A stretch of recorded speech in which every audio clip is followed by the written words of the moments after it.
Hi, everyone. I know we have a great group coming in. Thanks for taking the time to join us today for Imposter Syndrome. I know everyone's excited to learn about this and hear more.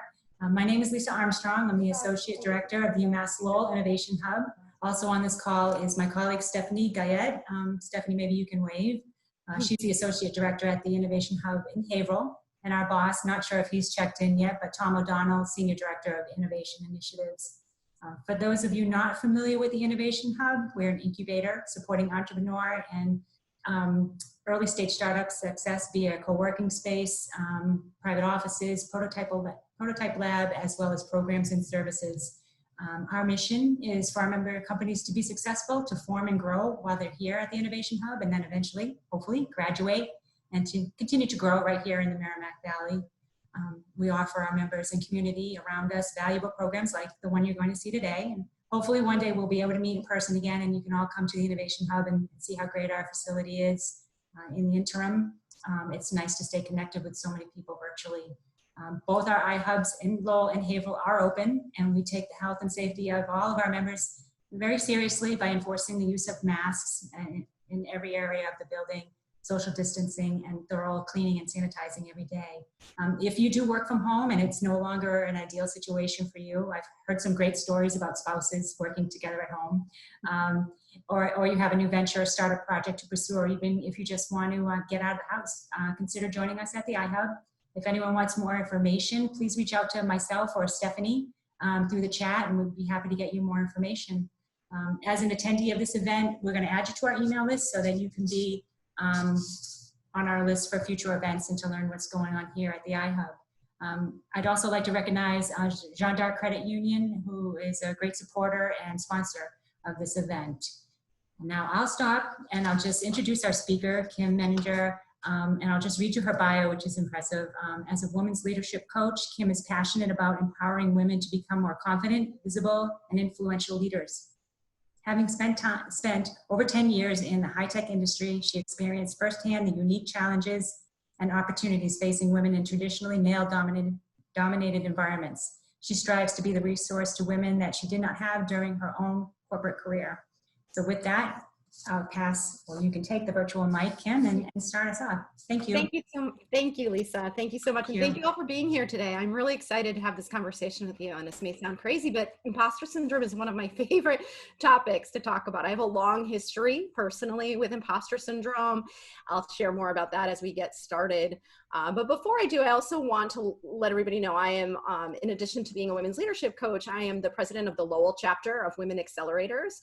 Women Accelerators, if you're not familiar with it, is a nonprofit, and we're really passionate about promoting women and giving them the tools, the resources, the networking opportunities that are necessary to advance to higher levels of leadership. And we've got a couple of really great upcoming programs. We have a mentoring program, which is one of the signature programs of Women Accelerators, and we're currently recruiting both mentors and mentees. So if that's something that's of interest to you, please feel free to check out our website at womenaccelerators.org. We also have recently been funded by a grant from Women Working Wonders to launch a new coaching program in January. And this will be a 6-month program primarily focused on early career women who are trying to get to the next level. We're trying to address that broken rung challenge where women tend not to get promoted to that first level manager as quickly as men. And so that kind of slows down the process from there. So both programs are available on the womenaccelerators.org website. If you have any questions at all, feel free to reach out to us. I'm now going to share my screen so that we can get started on this topic of imposter syndrome. And before I start here as well, I also want to encourage you all to keep this interactive. Feel free to share your questions as we're going through the conversation. Don't feel like you need to wait until the end, and I'll periodically check in with Lisa to see if there are any questions, comments, anything that anybody wants to add to the discussion. There's a quick just framing of imposter syndrome. What I'd like to do in this conversation is to provide you with a few statements.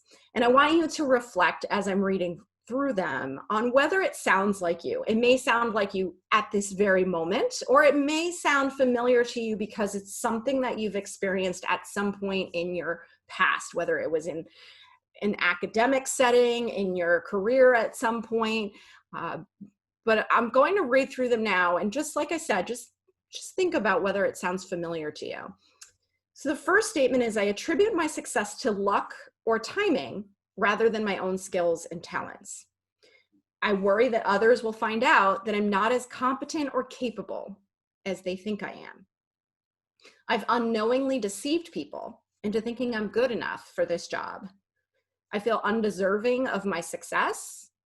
And finally, at any moment, I may be exposed as a fraud. So those are some pretty strong statements, but they capture the essence of what it feels like to experience imposter syndrome. And if those resonate with you, either, as I said, today in this moment or at some point in your past, know that you're in very good company. There are so many, if you were to Google imposter syndrome right now, there would be so many quotes from high profile figures who have also experienced imposter syndrome. Sometimes I'll include those in the slides, and there are quotes from people like Maya Angelou, people like Albert Einstein, people like Jodie Foster, Tom Hanks. They're just everywhere. And we're going to talk a little bit more about that when we talk about what we mean by imposter syndrome. So imposter syndrome is a term that was initially coined by a couple of psychologists in the late 70s, and it was used to describe these feelings of self-doubt, inadequacy, despite all evidence to the contrary. So on paper and to the outside world, I may be doing really well. I'm very successful, I'm very competent, but inside I feel like a fraud. Inside I feel like it's just, I'm one moment away from being exposed. And what's interesting about imposter syndrome is it's most prevalent among high achievers. So it's those people, as I mentioned, Albert Einstein, right, as an example, that you would least expect to experience self-doubt, that experience it the most. And on the surface, this seems a little bit counterintuitive, but if you start to peel it back a little bit, it actually makes sense, because what commonly triggers imposter syndrome is points of transition, times when you're stepping out of your comfort zone and entering something new. So you may be really accustomed to being the subject matter expert in a particular role, and then you're promoted to a new job where things are new again, or you leave one company and you go to another company and you feel like you're starting over. Whenever you step outside of that comfort zone, there's that sense of, uh-oh, what have I done, right? Do I really belong here? Can I really do this? And high achievers are more likely to do that. High achievers are usually always pushing the boundaries of their comfort zone. So they're going to be much more likely to experience that sense of imposter syndrome. If you were to stay in your comfort zone, if you were to do this, the same job for 20 years and there aren't really many new challenges, nothing unexpected, you're likely not going to experience imposter syndrome. There's really no reason why you would be triggered. So in some ways, I like to think of imposter syndrome as a test of how comfortable you are, right? If you're not experiencing it, and about 70% of the population will experience it at one point or another. So it's a fairly universal phenomenon. If you're not experiencing it, but maybe you have at other points in your career, it's a good test to say, am I getting a little too comfortable here? Maybe it's time for me to challenge myself. Maybe it's time for me to grow or try something new. Interestingly, when the research was initially done, it looked exclusively at women. There was this just implicit expectation that it would only apply to women. And so a lot of the research was done only on women until fairly recently, when the studies were expanded to include men as well. And they realized that men experience this too. And so it's not gender specific. Now, unlike, the name kind of implies that it's some kind of psychological condition or medical disorder, it really isn't. It's just the way in which we experience success and failure, the stories we tell ourselves. And we're going to talk a little bit more about how to think differently about imposter syndrome too, as we move forward. Any questions so far? I know there's some chat activity, but I don't know if that's just comments or if there are any questions. I think you're all set right now, Kim. I think people are just looking for links to things. Oh, okay. Thanks, Lisa. You're good. All right, great. So we're going to talk a little bit about what imposter syndrome looks like, what some of the manifestations of this are. And some of you may recognize these. Now, not everybody who experiences imposter syndrome experiences each and every one of these quote unquote symptoms. It shows up a little bit differently for everybody, but this is what you might expect to see if you are struggling with imposter syndrome. And anxiety is a big feature of imposter syndrome, because as you might imagine, if you're worried all the time that, uh-oh, people are going to find out I don't know what I'm doing, people are going to realize that I'm in the wrong role, there's a lot of anxiety that comes with that. And it's often cyclical. So what will happen is, let's just imagine that you're preparing for a big presentation. You probably, if you're experiencing a lot of anxiety, right, you're probably staying up late at night, you're working on it, you're putting in a lot of effort and telling yourself, yeah, I know that I've been successful in the past, but this is going to be the time, right? This is going to be the one. There's something unique about this particular presentation that makes it feel like it's higher stakes, or that I'm more likely to fail. And so I'm going to put in all this extra effort. I get to the presentation, everything goes well, I get great feedback, I have this momentary sense of relief of, phew, right, that's over. And then it's on to whatever the next thing is, right? The next presentation, the next big meeting, the next project that you're working on. So there's not a lot of time to relax and get comfortable, because we're always looking ahead to what the next opportunity to fail might be. Perfectionism is one of the hallmarks of imposter syndrome. And the unfortunate part of perfectionism is that we often wear it as a badge of honor. There's this almost sense of pride if I'm a perfectionist, right? Or we sort of humbly say, oh, I'm a perfectionist. But perfectionism is really stressful, as I'm sure many of you can relate, right? There's a lot of extra energy and work that goes into things that are good enough.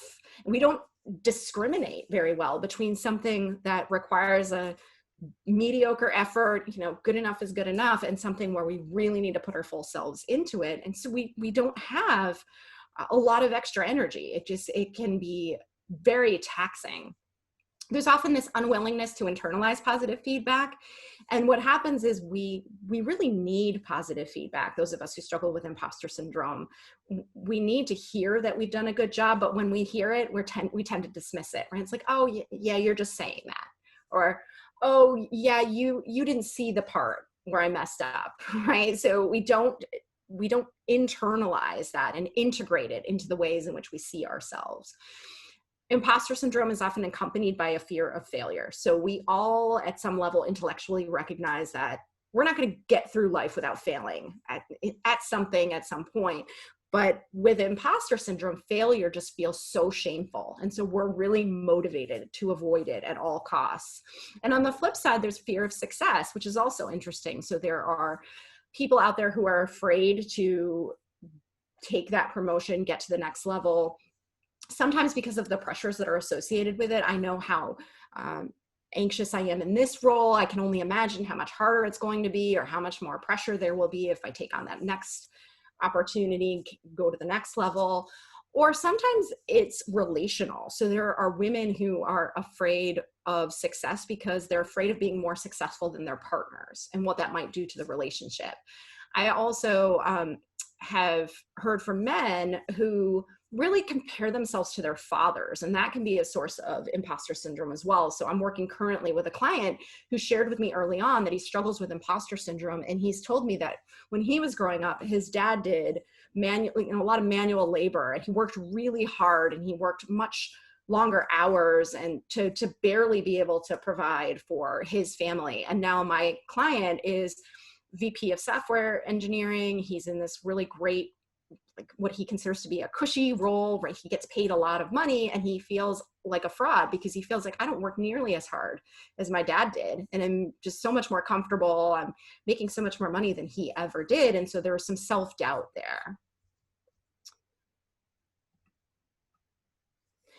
And I think it's important to take a moment to discuss why imposter syndrome matters, because on the face of it, you might think, well, if we've got all of these high achievers that are succeeding despite imposter syndrome, right?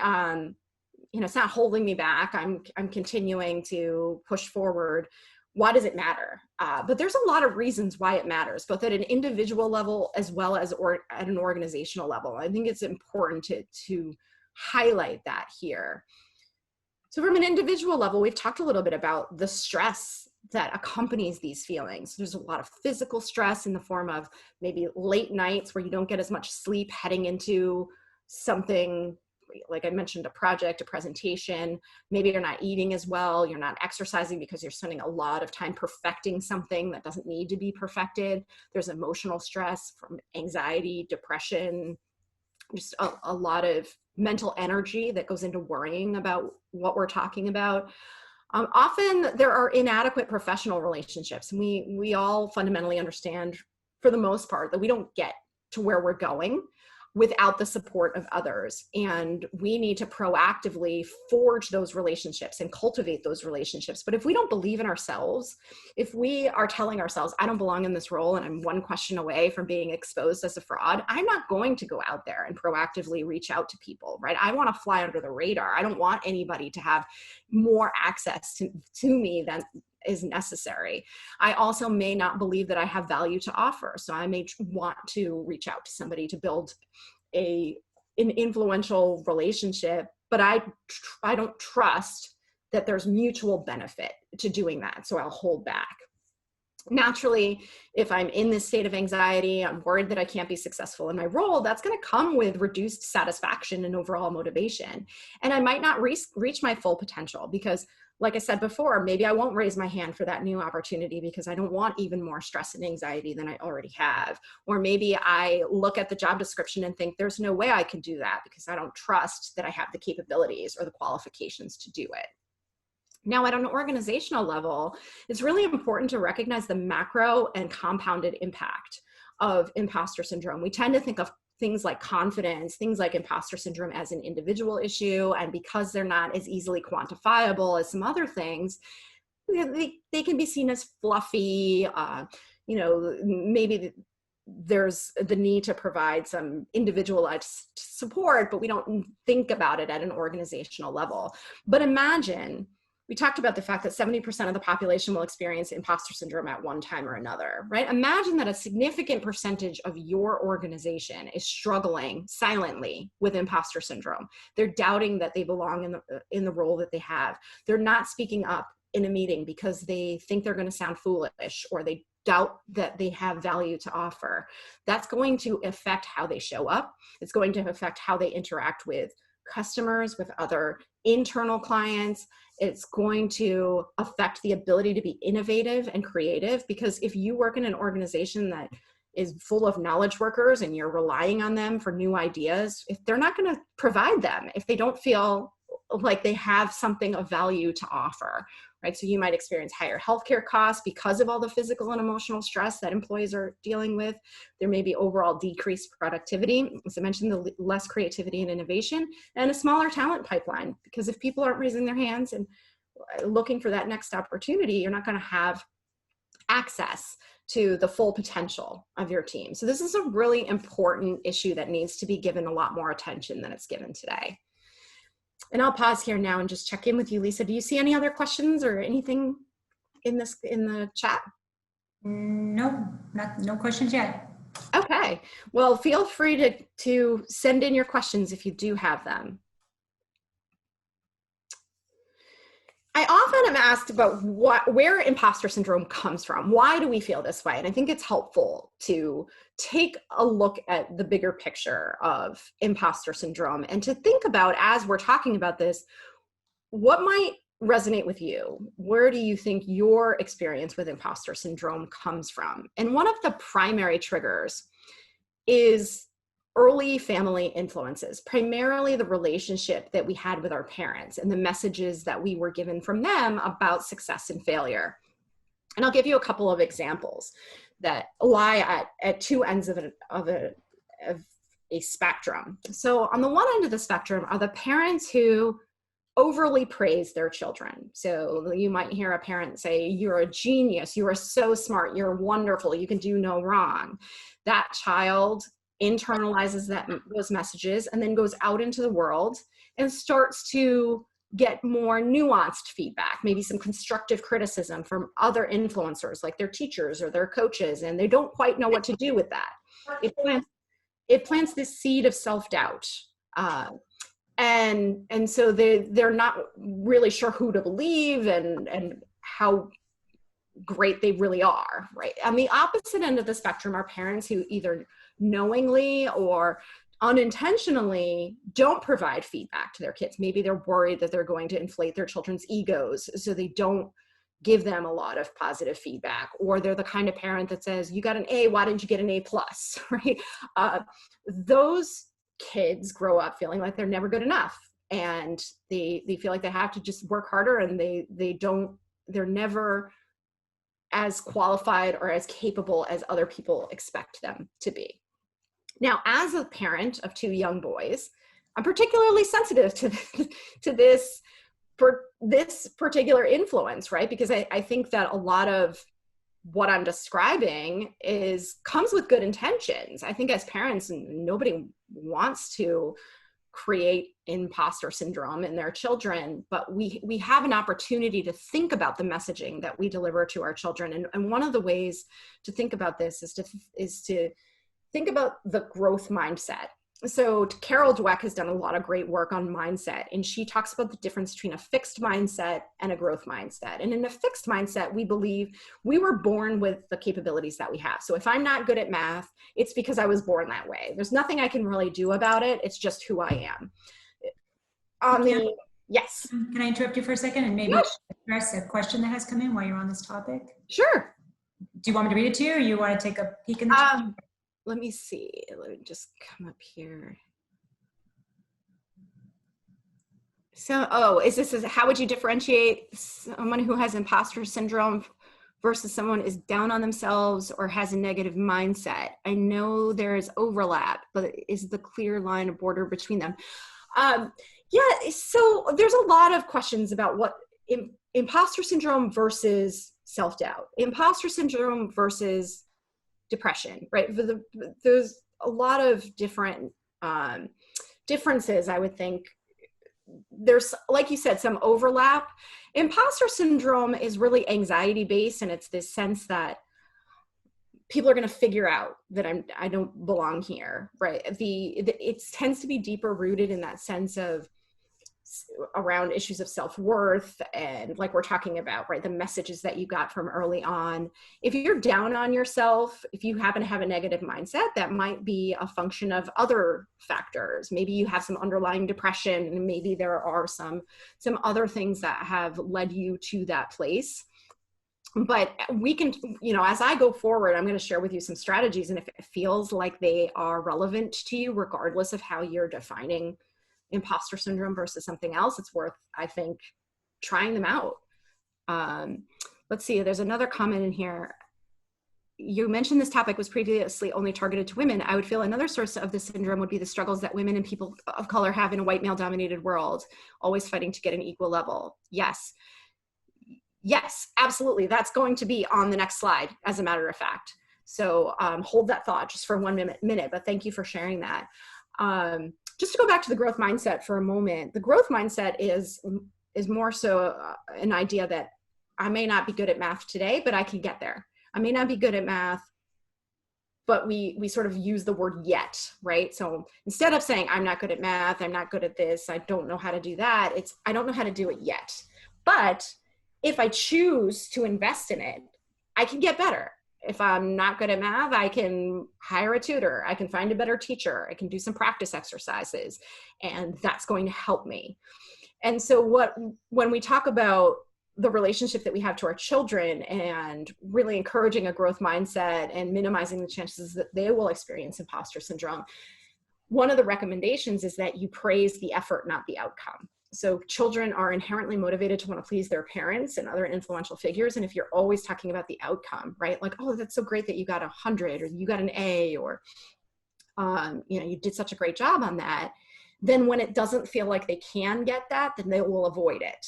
Or they might not pursue challenges because they don't want to be, they don't want to miss the expectation that they think you have for them. But if instead you say, you did such a great job on that, great job, like with how hard you studied, right? Or look at how hard you prepared and how that paid off. praising the effort motivates them to want to put that effort in regardless of what the outcome is. And that can help us to develop more of a growth mindset and to see ourselves in less fixed ways about what we're capable of. There's some other influences here too, family myths and labels. So some of us grew up in families where there was the smart kid, right? Or the athletic kid, the troublemaker. And if you're the smart kid, if you're labeled the smart kid, and then you reach a point where maybe you're challenged in some way, maybe you take a class that's particularly hard, or you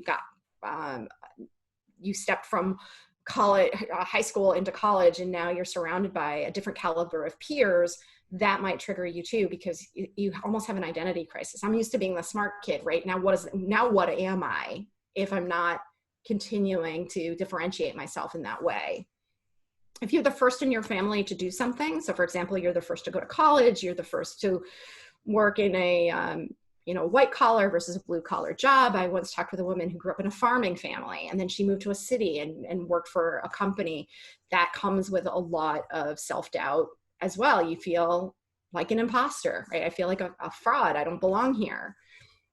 And then as some of you mentioned here too, whenever you feel different from the dominant group around you, whether that's race-based, whether that's gender-based, even if you're an introvert in a room full of extroverts, there's this tendency to look around, see that everybody else is one way, and I feel different, so I start to question myself. What's wrong with me, right? Why am I different? And that triggers imposter syndrome. The decision to pursue another path is also a trigger. So if you, for example, went to law school, you put a lot of yourself into your education and then decided, I want to go in a different direction, you might feel like a fraud because you're giving up on what you had initially planned to do. A lot of people who make career changes and have a non-traditional path compare themselves to people who have grown up in that more linear career path and feel less qualified because they've taken a different route to get to where they are. And then finally, going back to this idea of feeling different from the dominant culture around us, with a lot of focus on diversity and inclusion right now, there are sometimes feelings of illegitimacy. People question, am I here because I deserve to be, or am I here because I'm a diversity candidate? And I've actually had several women tell me that their bosses have told them, I hired you as a diversity candidate. And then they think to themselves, what do I do with that, right? Is that a compliment? Should I be worried that I don't actually have the skills that you were looking for, but you hired me anyway? And so it's hard to kind of process that.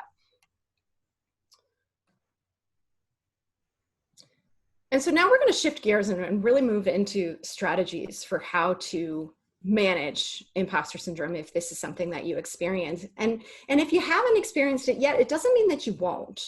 There are any number of changes or triggers, like we talked about, that can pop up unexpectedly. And so it's helpful to know what imposter syndrome is and to be able to identify it when it creeps up on you. So just keep that in mind as well if you're feeling like, oh, this isn't an issue for me. I haven't experienced this yet.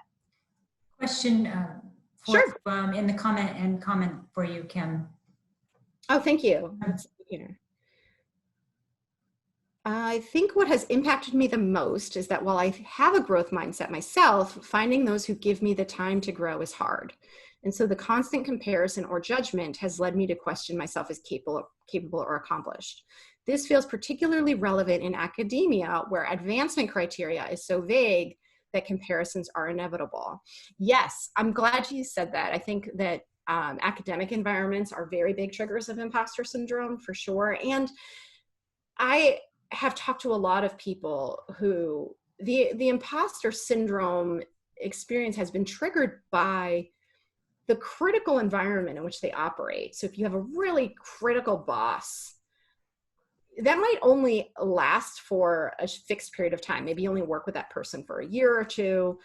It stays with you. When you've been criticized that way by a manager, you're almost like once bitten, twice shy, right? The next time you have a manager relationship, you're walking on eggshells, you're waiting for the other shoe to drop. You just see yourself very differently. It has lasting effects. And so one of the things to think about is really the environmental conditions that you need in order to thrive.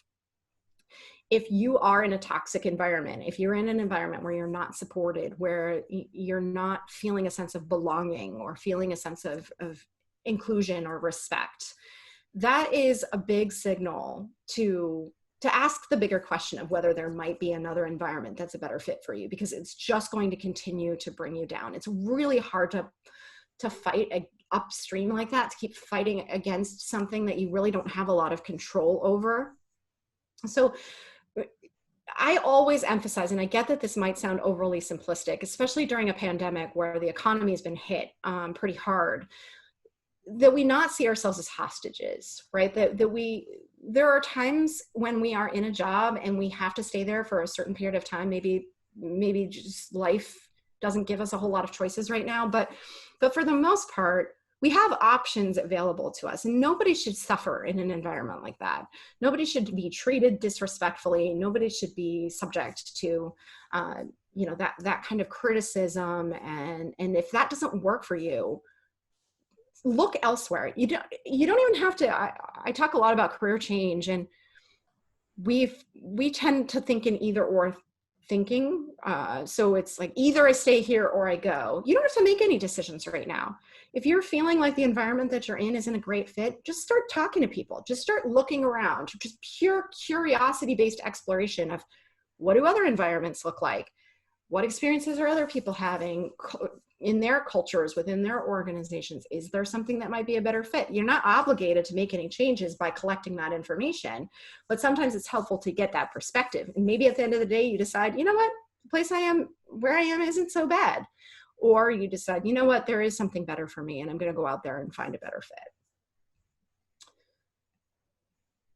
So the first strategy, which is pretty simple conceptually, but is something that we don't often do, is to just name it, right? Name imposter syndrome for what it is. We tend to believe what we tell ourselves. And so instead of calling it imposter syndrome, we buy into this idea that we really are a fraud. It really is a fluke. We really don't belong, right? Whereas if we hear those messages coming from inside our heads, the first thought should be, it's imposter syndrome, right? I know this. Now that I know it, I can name it going forward. And just by naming it, you normalize it. You're not alone. You're not the only one who feels this way. I can't tell you how many people have told me after a conversation like this, I am so relieved to know it's not just me. I first learned about imposter syndrome when I was studying psychology as an undergrad. And I remember the same sense of relief of like, there's a name for this, right? This is a recognized thing. So there's a lot of power there. And then sharing your feelings with other people, that also dilutes the power. So the challenge with imposter syndrome is we start with that basic sense of I don't belong here. And then we are afraid to say that out loud. We're afraid to ask for help. We're afraid to talk to people because we're worried we're going to expose even more proactively our incompetence or our lack of qualifications. And so we suffer in silence, and we carry this around like a deep, dark secret. And we deny ourselves access to the resources that can actually support us and help us through it. So when you say it out loud, there's this huge sense of relief that comes with just getting it off your chest. And I'm not suggesting that you go into your manager's office and say, hey, I think you made a big mistake, right? It's more so to find trusted colleagues to say, I'm just having this anxiety right now. I'm worried about this. And you're going to find most of the time that people will say, I know exactly how you feel. I've been there myself. This is very normal. So just look for those people that you can talk to very openly. I actually started a podcast earlier this year called the Imposter Syndrome Files with this intention specifically, to get people to talk. I interview a different person every week just to have them share their story publicly so that other people can hear it and say, oh, I'm so glad it's not just me, and to talk through what are some of the strategies that successful people have used to work through this. It's also really important, I mentioned that, that inner critic that shows up when we struggle with imposter syndrome, to recognize it and manage it as productively as possible. And here's what has helped me tremendously in thinking about and managing imposter syndrome. I now think of imposter syndrome as a fear response. right? We all have these primitive, lizard brains, right, that are designed to keep us from harm. And our brains don't do a great job of distinguishing between an actual predator and the threat of something like rejection or humiliation. And so our brain processes lots of situations as dangerous. And when that happens, we go into fight or flight mode. We have all of these protective mechanisms that come into play. When we start to hear that inner critic that says, you're not good enough, you're a fraud, you don't belong here, it's really helpful to see that as the voice of fear. It's the voice of fear cleverly disguised to get your attention so that you'll go back to your comfort zone and stay away from the danger. And we can choose to accept what it's saying as truth, or we can say, I know what you're doing here, right? This is how I think about it now. I think of it as my overactive bodyguard. It has good intentions. It wants to keep me safe. It doesn't realize that I'm actually far better equipped to deal with this than it thinks I am, right? So when I start to feel that sense of you're a fraud, you don't belong here, I will say, thank you. I see what you're trying to do, but I got this. Because we have this tendency as humans to forget that we've been here before. Every time we step outside of our comfort zones and we try something new, we're the new person again, or we're learning something new, we think this time is different, right? I'm so much more exposed. There's something really unique about this. We weren't born with the skills and experience that we have today. We're not born with all the capabilities that we have. We got here. We've been on a journey our whole lives. We've had the resilience, the resourcefulness to figure it out each step of the way. So just because this specific situation may feel different doesn't mean that you don't have what it takes to navigate it effectively. And cut yourself some slack, right? Because only you has the expectation that you are going to master something before you even start it. You're the only one who has the expectation that you will know everything and do everything. And when you're starting something new, everybody else knows there's a learning curve. We set ourselves up for failure and disappointment when we put these really high standards on ourselves. So just recognize that this is a safety mechanism. This is an evolutionary, like hardwiring designed to protect us. So just tell yourself a different story in response to the messaging that you're getting in these moments. It's also very important to own our success. And this is something that's more challenging for some of us than for others. It's more challenging generally speaking, for women than it is for men. It's more challenging, generally speaking, for cultures that value humility, that are less individualistic. And we just are taught, for those of us who grew up being told it's not polite to brag, right? You should be humble. It's hard to think about ourselves in strengths-based terms. And so we tend to be really keenly aware of what we don't do well. We compare ourselves to others. We look around and we think, well, that person's an expert in that, and that person's so much smarter or so much better than I am at this. But we downplay or underestimate all the things that we do well. We would not be in this room today. Not a single one of you would be here having this conversation with me today if you didn't already have a powerful foundation of strengths, expertise, value to offer to the world. But we just don't think about it that way. And my philosophy on this is, it is all well and good to have a development plan, to always be thinking about how I can grow, challenge myself, continue to improve, right? We don't want to reach a point in our lives where we say, I'm done growing, right? No more challenges.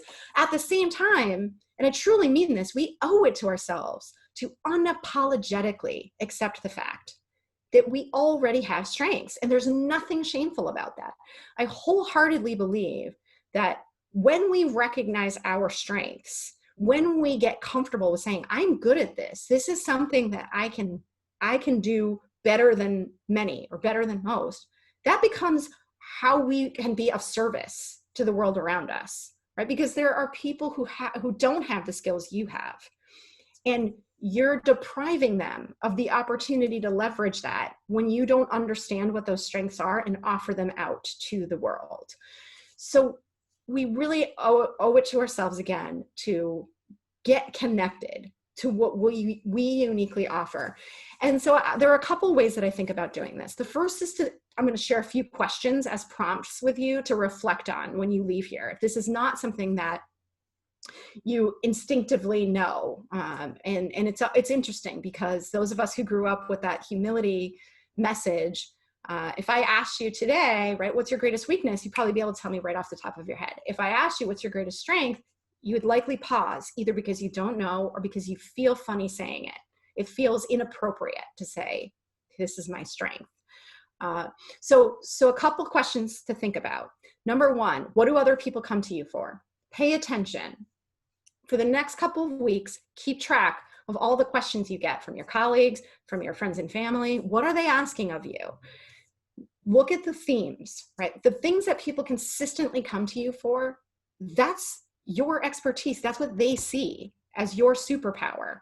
So pay attention to that. Number two, what can you do in your sleep, right? What are the things that come so naturally to you? You don't even need to think about them. Those are the things we tend to dismiss. We say, well, that's not special. Yeah, no big deal. They're no big deal to us because they come very easily. But I guarantee you there are people out there that are thinking, wow, she's so much better at this than I am. Right? So pay attention to that too. That's your unique strength and opportunity to add value. And then finally, what are you most passionate about? What brings you joy? What do you love spending time on? And you may not have mastered these areas yet, but because you're passionate about them, because you enjoy them, they're likely a source of strength. So those are 3 questions to reflect on to get better connected to your strengths. The other practice that I think is really important for a number of reasons, and you can start today, is to keep an accomplishments journal. At the end of every day, or a week, don't go more than a week, you just simply won't remember, right? Write down everything that you got done, every problem you solved, things you're celebrating and proud of, things you crossed off your to-do list. There's nothing too small. Write it all down. And this is going to have a lot of benefits. Number one, from a practical standpoint, you're going to be able to repurpose this content when you're doing your performance evaluation, when you're updating your resume, when you're asking for a promotion or a raise.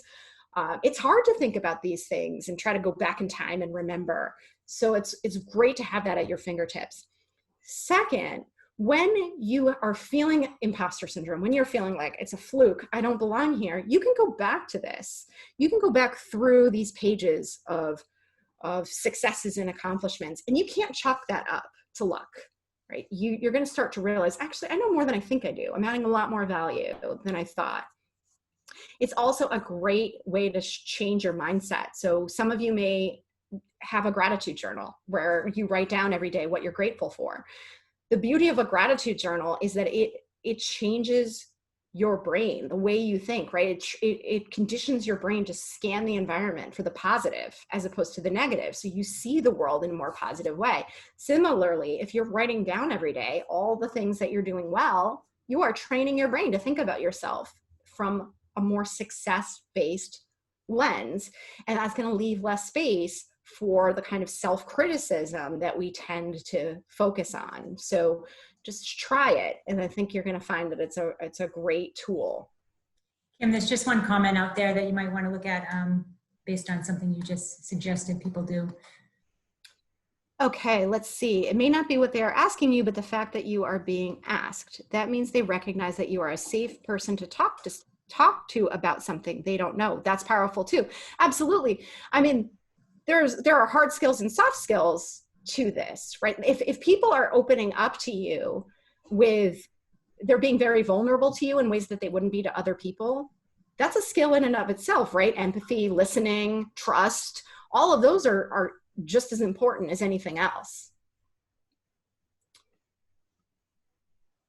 All right, and then my final strategy, and I'm going to share my own imposter syndrome story with you, because this strategy right here really changed the game for me when I was working in high tech. So I spent the first half of my career in high tech, and I stumbled into it. So I mentioned I studied psychology as an undergrad. From the time I was a child, I always wanted to be a psychologist. That was my whole life plan. I overloaded on psych courses in college. I took a couple years after college to take the GREs and get some experience so I could prepare to apply for a PhD program. But when the time came to apply for the PhD program, I was just not at a place in my life where I could commit to another 5 years of full-time school. So it was the peak of the dot-com boom. I had a family connection who brought me into a tech company. And I did really well really quickly because of my psychology skills. I was pleasantly surprised to find that understanding people actually served me well in the business world. And so I built really great relationships. I understood how to engage in politics and how to influence others. And so I got promoted really quickly. And I found myself in a group where I was surrounded by engineers, people who it felt to me were speaking a foreign language every time they opened their mouths. They were talking about the technology, and I had never learned the technology. I had never even taken a business course. So I often felt like a stranger in a foreign land. And I would sit in meetings in these technical conversations, and I felt like I am one question away from this whole house of cards just crumbling. And so I thought to myself, what am I going to do? And my first thought was, well, I know what I'm going to do. I'm going to go back to school. I'm just going to get a master's in software engineering. Simple as that. So I took a few courses in software engineering before I realized, I'm not so sure about this. I don't know that this is necessarily my path. And I took a whole bunch of product trainings, and I just was like, this is just not for me. So what I did instead was I reached out to the executive vice president, who at this point was like many, many, many levels above me, but we had both gone to the same university. So I used that as an opportunity to connect. And I sat down with him and I said, I just want to ask for your advice. There are times when I feel in over my head in these tech meetings. Do you think I need an engineering degree to advance my career within this organization? And he looked at me funny and he said, if you want to go back to school, get an MBA. Don't get an engineering degree. You're surrounded by engineers. If you need to have a technical conversation, bring a technical person into the room with you. You don't need to know everything. You just need to know who knows what you don't know and build relationships with them. And it was one of the most liberating conversations of my career. And I share that story as often as possible because I walked out of that room feeling like, you know what? I never promoted myself as an engineer. There is not a single person who thinks that I have an engineering background, right? I didn't put it in my resume. I never talked about myself that way. That's not why I'm here. I was a relationship manager. My job was to manage partnerships with companies that partnered with my company. And I thought to myself, there are things that I do that the engineers can't do. And it made me realize that we all have a part to play. And we spend so much time focusing on the people who have the expertise we don't have, we lose sight entirely of what we're there to do.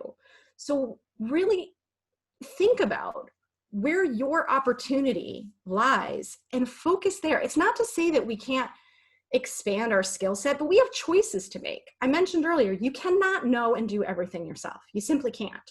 So decide what you want to know, either because it's interesting to you or because it's required in order to achieve the goal that you have, and fill in the rest with the people around you. Build relationships with them. You have skills they don't have. That's the whole reason why we work on teams. And you're going to feel so much more confident when you get to a place where you realize, just because that person understands the technology better than I do does not mean that they are any more valuable or have any more of a right to be in this room than I do. And I have another quick story that I love to share because it's along these same lines. A friend of mine told me that about a year ago, her boss took her into his office. He's not a great communicator, so he didn't really paint a very detailed picture of what the expectations were. But he said to her, I'm going to put you on this data analytics project. And she looked at him and she said, okay. And she left, and she shows up at the first data analytics project meeting, and she sits down with the data analysts and she says, well, clearly I'm the weakest link here. And they looked at her and they said, what are you talking about? She said, well, I don't know anything about data analytics, right? I can barely use an Excel spreadsheet. I don't know what value I'm going to offer. And they looked at her and they said, well, that's why we're here. We're the data analysts, but what we need you for is to help us tell the story. We need you to provide context so we can understand what to do with the data. And she says, oh, now, okay, I can do that, right? And then she was able to confidently engage and add value, and the project was a great success. So I think that's an important reminder to all of us, right? Of don't compare yourself to the people in the room who have expertise you don't have. That's not why you're there. You were there to do something else. So think about the value you want to offer, If you don't know, if you're not clear, if someone puts you on a project or someone asks something of you and you're not sure why, or you're not sure how to best prepare, ask the question, how can I best prepare for this? What are your expectations? What is the best way for me to contribute? And you're going to feel so much more confident than trying to read other people's minds and hope that you're getting it right. So I will leave you with that. And I just want to check the chat and see if there are other. There are there is a question and some great comments. Okay. Awesome suggestions. Let's see. Do you share those kinds of stories on your podcast? Absolutely. Absolutely. I try to get really real and honest with people about what triggers self-doubt and how they deal with it. Let's see. I can see why people don't try new activities because they concluded in their heads how it's going to be and how it will end in terms of successful outcomes. So how can someone go forth in what they're trying to do to become better in whatever way they want to be better? And they just struggle mentally, spiritually, and become a form of torture. They feel, let's see. Oh, here's the thing that I want to share with you. Just in response to that particular question and just in general, you cannot solve imposter syndrome by reading a book, by sitting in this webinar, by having conversations. The only way to truly manage imposter syndrome is to take action. It's the only way to build confidence. It's the only way to overcome self-doubt, because I will say, as somebody who has struggled with high anxiety my entire life, my mind is a very dark place. What I imagine is going to happen is always far worse than the reality, right? The only way to build these muscles is to get out there and do the things you're afraid of, to do the things that you're worried about. And you're going to realize I'm stronger and more capable than I think I am. It may not always be a raving success. That's okay. Just taking the risk. I mean, you've probably seen, there's so many quotes out there of people saying that we regret more at the end of our lives what we didn't do than what we did do, right? Those are the things that stand out to us. I wish I had taken a risk. I wish I had changed careers when I realized that I wasn't on the right path. Right? I wish I had done X, Y, or Z. Those are the things that we have an opportunity to decide every day to try out. And that's how we get confidence. That's how we convince ourselves I'm not an imposter. I want to share a free resource with you. I created this based on my own experience with imposter syndrome and all of the people that I work with. It's just a free email challenge. Every day for 7 days, you will get an email with some self-reflection questions and exercises to help you dig a little bit more deeply into what we're talking about here. What's your own experience with imposter syndrome? How did you get here? How can you think differently about it? What can you use to manage it? So if you're interested, you're more than welcome to sign up here. The link is at the bottom, or you can reach out to me directly and I can share the link with you as well. I'm going to share my contact information next. I invite you to connect with me. If you have questions that we didn't get a chance to cover today, or you have questions you'd rather discuss privately, email me. My email is here on the screen, or connect with me on LinkedIn. I share a lot of content related to these kinds of themes out there on LinkedIn. So it's another supplemental resource for you if you're interested in that.